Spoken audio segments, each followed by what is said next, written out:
अस्सलाम वालेकुम। हम आज आए नमाज़ जुम्मा अदा करने के लिए बादशाह मस्जिद में। बिलाल भाई की खसूसी फरमाइश थी, इन्होंने कहा कि यार काफ़ी अर्सा हो गया ब्लॉग नहीं बनाया। बिलाल भाई, तो बाकी अल्हम्दुलिल्लाह बातें भाई। होंगी नमाज जुम्मा के बाद। मैं नहीं बल्कि मुल्क के तमाम उलमाए किराम ने एक पिछले साल फैसला किया है और इन SOPs को बनाया है और उस पर अमल दरा।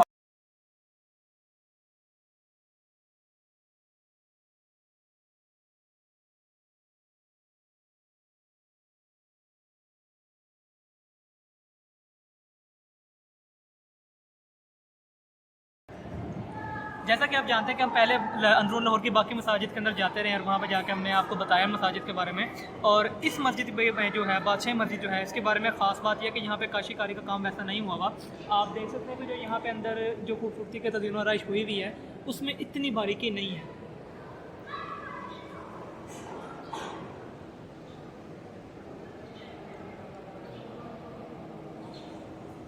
चूँकि ये मस्जिद बाकी मसाजिद की निस्बत बहुत बड़ी है और इसके बात करने में कोई भी जो है शक की गुंजाइश नहीं है कि लाहौर की उस ज़माने की सबसे बड़ी मस्जिद थी।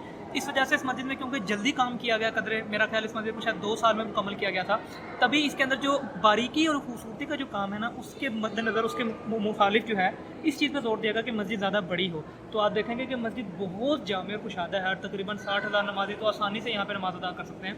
लेकिन फिर जो इसके अंदर बारीकी का काम था ना, उसके ऊपर ज़्यादा बनाते वक्त ही इसके ऊपर गौर नहीं किया गया। लेकिन उसके बावजूद भी इसके अंदर जो एक अगर आपको एक एहसास होता है वो मुनफरिद है, उसमें कोई शक की गुंजाइश नहीं है कि उसकी एक अपनी ही खूबसूरती है।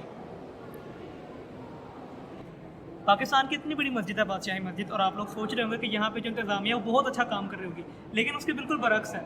आप ये देखें ज़रा, मुझे समझ नहीं आता कि माहिरीन जो हैं उनको कितना खर्चा आ जाएगा यहाँ पे काम करते वक्त, अगर वो ये जो मसाला नीचे से निकल रहा है इसको ठीक करते हैं दफ़ा।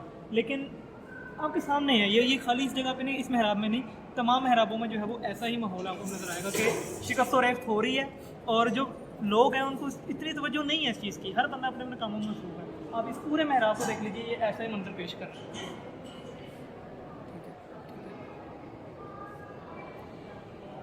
एक अलमिया हमारी कौम का कि जहाँ जाते हैं अपना निशान छोड़ना लाजमी समझते हैं, चाहे निशान अच्छा हो या बुरा हो।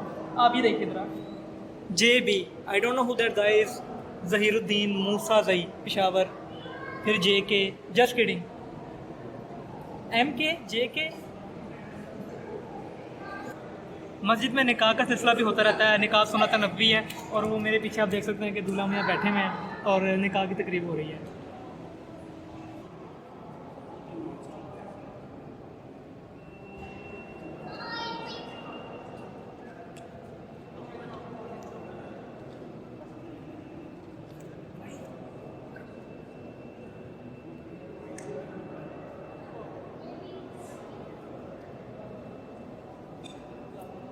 मस्जिद के मरकज़ी महराब में हम मौजूद हैं और जो मस्जिद का जो मरकज़ी गुंबद है वो इसके बिल्कुल ऐन ऊपर वाक़ है।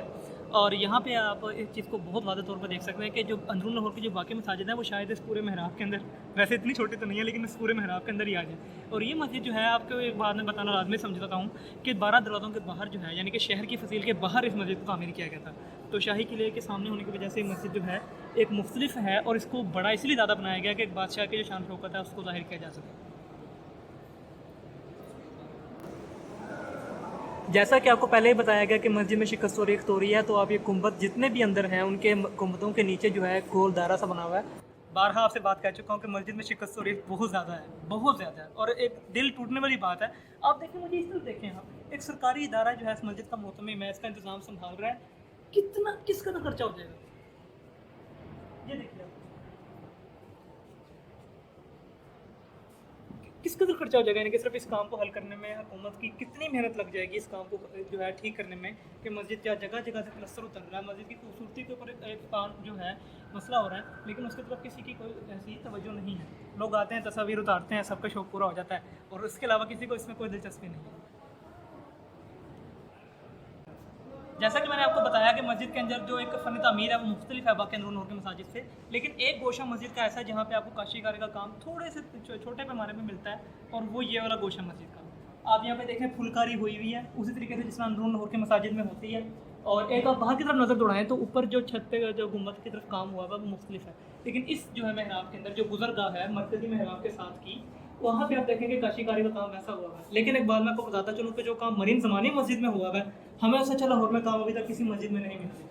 लेकिन फिर एक बात जो है वो ज़हन में आती है कि इस मस्जिद को कुशादगी के ज़ेर नज़र बनाया गया था, क्योंकि मुगल बादशाह ने जब अपने औरंगज़ेब आलम गिर ने अपने वालिद शाहजहाँ की जो है रीस में कह लीजिए कि जामा मस्जिद जो है दिल्ली उसकी शक्ल में मस्जिद बनाने की कोशिश की, लेकिन उनका जो मकसद था वो बड़ी मस्जिद बनाने की तरफ था, बड़े से बड़ा काम और जल्दी से जल्दी अरसे के अंदर करने की तरफ। तो इन शायद अनासर की वजह से मस्जिद की अंदरूनी खूबसूरती में जो बारीकी का काम है वो शायद नहीं हुआ, और मेरे नज़र में तो इसकी यही तवज्जो बनती है। आप लोग इस बारे में क्या समझते हैं, मुझे ज़रूर बताइएगा। मस्जिद के आप ये जब बाहर से आते हैं तो अंदर की तरफ आप दाखिल होते हैं तो यहाँ पे जो है काशीकारी का काम जो मैं पहले भी कहना चाहता था, यहाँ पे कुछ हुआ है, आप इस हिस्से को देख सकते हैं। और ये वाकई इंतहाई खूबसूरत जो है नीले रंग का इस्तेमाल भी है फूलों के अंदर, ये काम इंतहाई बारीकी से हुआ हुआ काम है, इसमें कोई शक नहीं है। इसी के बरस जब आप अंदर की तरफ आते हैं तो अंदर की तरफ आके जो यहाँ पे फूलों का काम है वो बिल्कुल मुख्तलिफ है। आप दोबारा देखिए कि जो यहाँ पे काम है वो मुख्तलिफ है और जो ऊपर की तरफ जो मेहराब में काम है वो मुख्तलिफ है। मेरे ख्याल में अगर पूरी मस्जिद में ऐसा ही काम हुआ होता तो इस काम की ज़्यादा खूबसूरती महसूस होती, लेकिन चूँकि मस्जिद के बारे में पहले इस मौजू पर बात कर चुके हैं कि एक फ़न तामीर जो है वो इसके अंदर से मुख्तलिफ है लाहौर की बाकी मसाजिद की नस्बत।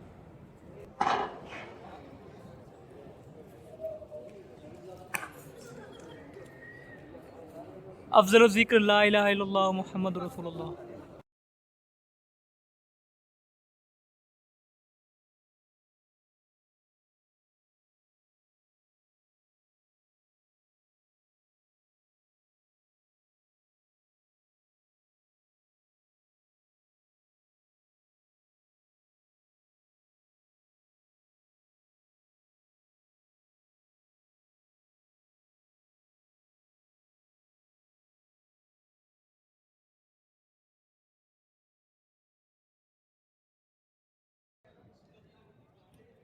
बिलाशुबा बादशाह मस्जिद एक बहुत बड़ी मस्जिद है और यहाँ पर आकर आपको एक मुसलमान होने के नाते ज़रूर तकब्बुर का एहसास भी हो सकता है कि शायद आपका जो मज़हब है, और बिल्कुल हमारा दिन सच्चा दिन है, लेकिन आपके अंदर तकब्बुर और बड़ाई का एहसास आ सकता है। मैं आपको यहाँ पे एक बात छोटी सी बताता चलूँ कि सूरह काफिरून में अल्लाह पाक ने इरशाद फरमाया है कि ना तुम उनकी इबादत करते हो उनके बुतों की, और ना वो तुम्हारे सच्चे खुदा की इबादत करते हैं। तो हमें किसी भी सूरत जो है अपने अंदर गरूर और तकब्बुर मुसलमान होने के नाते पैदा नहीं करना। जितना हलम और बुर्दबारी हमारे अंदर मुसलमान होने के नाते होगी उतना ही हमारे लिए अच्छा है। और यहाँ पर आकर बजाय कि आप अपने अंदर गरूर की जो है कैफियत को महसूस करें, आपको यहाँ पर आकर बुर्दबारी का और अल्लाह की बड़ाई का एहसास होना चाहिए, ना कि आप खुद पे बड़ाई करें कि हमारी हुकूमत थी हमने ऐसी चीज़ बनाई या हमारी हुकूमत नहीं है तो हम ऐसी चीज़ नहीं बना पा रहे। ऐसी चीज़ों को आपने अपने सोच में लाने के बजाय आप अल्लाह के बारे में सोचें कि वो जो उसका तख्ता और जो उसकी किबरियाई है वो कितनी बड़ी है।